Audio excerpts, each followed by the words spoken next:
أشهد أن لا إله إلا الله وحده لا شريك له وأشهد أن محمدا عبده ورسوله أما بعد فأعوذ بالله من الشيطان الرجيم بسم الله الرحمن الرحيم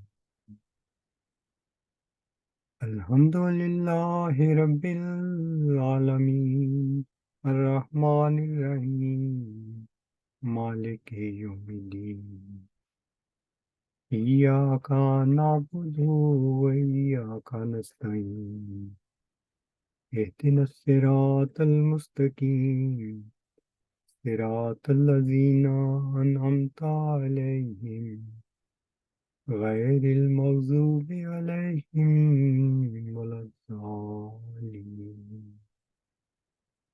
آمین۔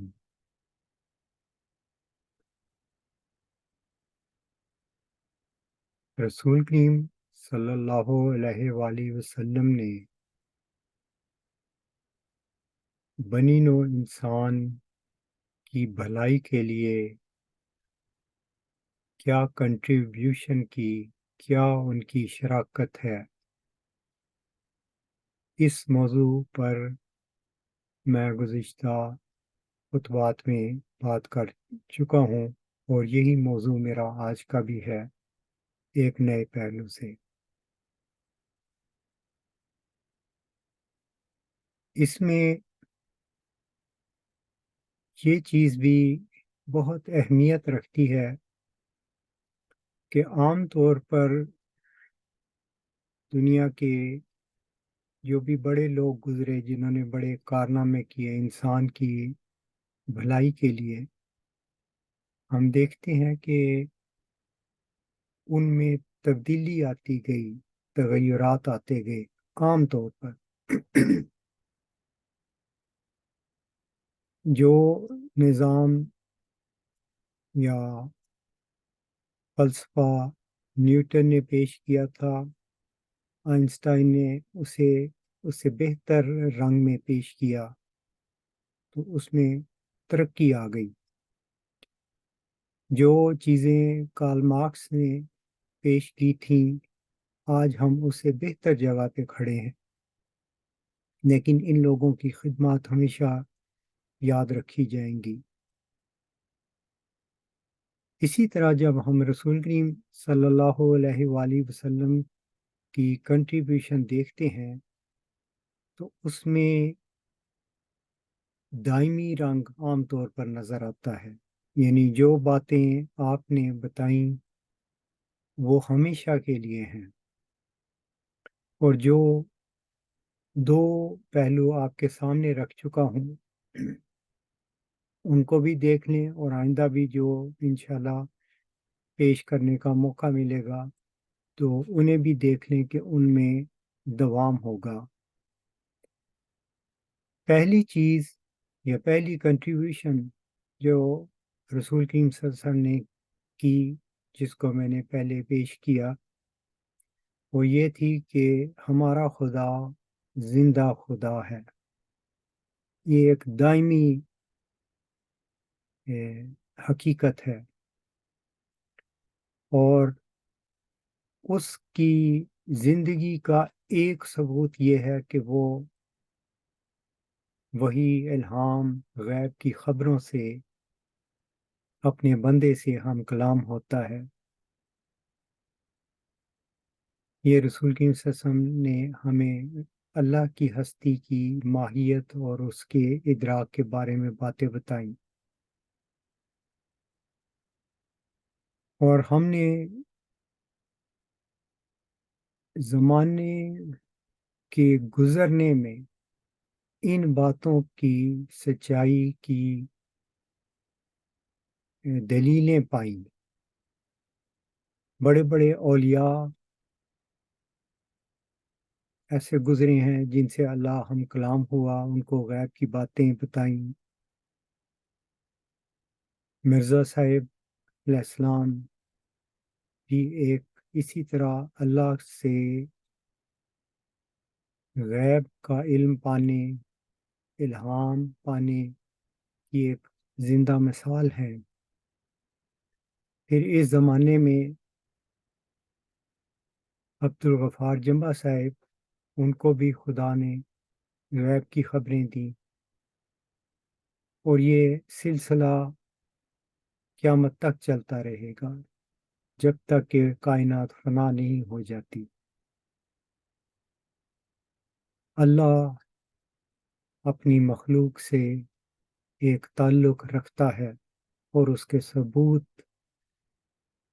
امتداد زمانہ سے ہمیں ملتے آتے ہیں۔ پھر دوسرا پہلو جو رسول کریم صلی اللہ علیہ وسلم کی کنٹریبیوشن تھی وہ یہ تھی کہ خدا دعاؤں کو سنتا ہے، اور جس میں نے یہ مثال دی تھی کہ حضرت ابراہیم علیہ السلام کی دعا جو کعبہ کی تعمیر کے وقت انہوں نے کی تھی، تو رسول کریم صلی اللہ علیہ وسلم اس دعا کی قبولیت کا نشان تھے۔ اسی طرح مرزا صاحب نے جو چلہ ہوشیار پور میں چلہ کشی کی تھی، تو آنے والا ذکی غلام اس دعا کی قبولیت کا ایک زندہ نشان تھا۔ آج تیسرا پہلو آپ کے سامنے رکھتا ہوں، وہ یہ ہے کہ رسول کریم صلی اللہ علیہ وآلہ وسلم نے اللہ سے علم پا کر، جو ہمارے سامنے قرآن کی صورت میں ہے، فطرت انسانی یا انسانی اعمال کہ وہ اچھے اور برے دونوں رنگ میں اختیار ہونے کی وجہ سے جو وہ کام کرے گا اس کا ایک نقشہ قرآن کریم نے ہمارے سامنے رکھا ہے، یعنی یہ رسول کریم صلی اللہ علیہ وسلم نے ہمیں یہ اللہ سے علم پا کر تعلیم دی ہے۔ آپ نے یہ فرمایا کہ ہر بچہ نیک فطرت پر پیدا ہوتا ہے، پھر ماحول اسے مسلمان، عیسائی، یہودی، مجوسی یا دہریہ بنا دیتا ہے۔ اب ہمیں یہ دیکھنا ہے کہ جب وہ نیک رستے پہ چلتا ہے تو نیکی کے کن مقامات پر چلا جاتا ہے، اور جب بد راستوں پر چلتا ہے تو پھر کہاں تک وہ چلا جاتا ہے۔ یہ باتیں رسول کریم صلی اللہ علیہ وسلم نے ہمیں بتائی ہیں، قرآن میں موجود ہیں۔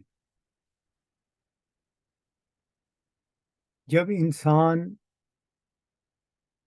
پیدا ہوتا ہے تو وہ فطرت صحیحہ پر ہوتا ہے، یعنی جس طرح خالق نے ڈیزائن کیا ہے جس مقصد کے لیے، وہ اسی پر ہوتا ہے۔ اب اس ضمن میں سورۃ دہر سے ایک آیت آپ کے سامنے رکھتا ہوں۔ قرآن بھرا پڑا ہے ان آیات سے، جہاں وہ دائیں طرف کے لوگ، بائیں طرف کے لوگ اور مختلف الفاظ سے انسان کی اس حالت کا نقشہ کھینچتا ہے۔ سورۃ دہر میں آتا ہے، اِنَّا خَلَقْنَا الْإِنسَانَ مِن نُطْفَةٍ أَمْشَاجٍ نَبْتَلِيهِ فَجَعَلْنَاهُ سَمِيعًا بَصِيرًا إِنَّا هَدَيْنَاهُ السَّبِيلَ إِمَّا شَاكِرًا وَإِمَّا كَفُورًا۔ اس کو بہت آسان کرنے کے لیے میں اس رنگ میں بھی کہہ سکتا ہوں کہ اگر ایک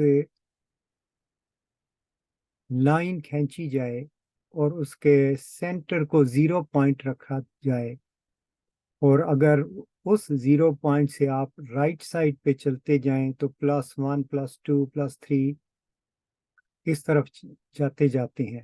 اس کو میں ہدایت کا راستہ کہہ دیتا ہوں. اور دوسرا، اگر آپ 0 پوائنٹ سے لیفٹ سائڈ کی طرف جانا شروع ہو جائیں تو -1 2 3 4 چلتا جاتا ہے. اس خط کے اوپر انسان اگر 0 پوائنٹ پہ پیدا ہوا ہے تو اللہ کہتا ہے کہ ہم نے اس کو راستہ دکھا دیا، اب وہ شکر گزار بنے یا انکار کر دے، اما شاکرن اما کفورا. اگر وہ دائیں طرف جائے گا، یعنی فطرت کے مطابق چلتا جائے گا جیسا کہ خدا نے اسے ڈیزائن کیا تھا، تو کیونکہ اس کو ایک قوت دی گئی ہے اختیار کی کہ وہ دائیں جائے یا بائیں جائے، لیکن وہ اپنی مرضی سے جب دائیں طرف جائے گا تو وہ اس کے ہمیشہ نیک اعمال گنے جائیں گے، کہ باوجود ایک بدی کی قوت رکھتے ہوئے اس نے اپنے اختیار سے دائیں طرف کا راستہ اختیار کیا. اور اس میں انتہا کا مقام یہ ہے جس کو قرآن کریم نے ہی، یا جسے ہم کہتے ہیں کہ رسول کریم صلی اللہ علیہ وسلم نے جو کنٹریبیوشن کی ہے، ہمیں بتایا ہے، وہ یہ ہے کہ یا ایو یا ایو تو ہم نفس المطمئنہ ترجعی الی ربک راضیۃ مرضیۃ فادخلی فی عبادی وادخلی فی جنتی. یعنی وہ مرضی سے اپنے رب میں گم ہو جاتا ہے، اپنی تمام دنیا کے تعلقات جو انسانی روح میں چپک جانے کی، کسی سے دل لگانے کی قوت ہے، اس کو دنیا کی ظاہری چیزوں سے توڑ کر اپنی مرضی سے دنیاوی رشتوں کو، مال و دولت کو، عہدوں کو، اپنے سٹیٹس کو، عزت کو اللہ کے ساتھ، روح کے تعلقات کو اللہ سے وابستہ کر لیتا ہے، تو یہ اس کو جنت مل جاتی ہے. یعنی اس کی روح کو وہ آخری خوشی مل جاتی ہے جو انسانی فطرت تلاش کر رہی ہوتی ہے. یہ اس کا انتہائی مقام ہے. تو رسول کریم صلی اللہ علیہ وسلم نے ہمیں یہ ساری باتیں بتا دی، اور پھر ہمیں اس راستے میں جو خطرات ہیں ان کی نشاندہی کر دی. عظیم الشان کنٹریبیوشن ہے. اسی طرح آپ نے بائیں طرف جانے والے لوگوں کا حال بتا دیا، اور اس کی انتہا کہ انسان غلط راستے پہ چل کے کہاں تک چلا جاتا ہے، اس کا سب سے خطرناک حالت وہ ہے جب انسان خود ہی ایک رنگ میں خدا بننے کی کوشش کرتا ہے. اس چیز کو قرآن کریم میں ہم سورت فلق اور سورت ناس میں دیکھ سکتے ہیں. قل اعوذ برب الفلق من شر ما خلق، اور اسی طرح قل اعوذ برب الناس مالک الناس الہ الناس. اس میں یہ بتایا گیا ہے کہ انسان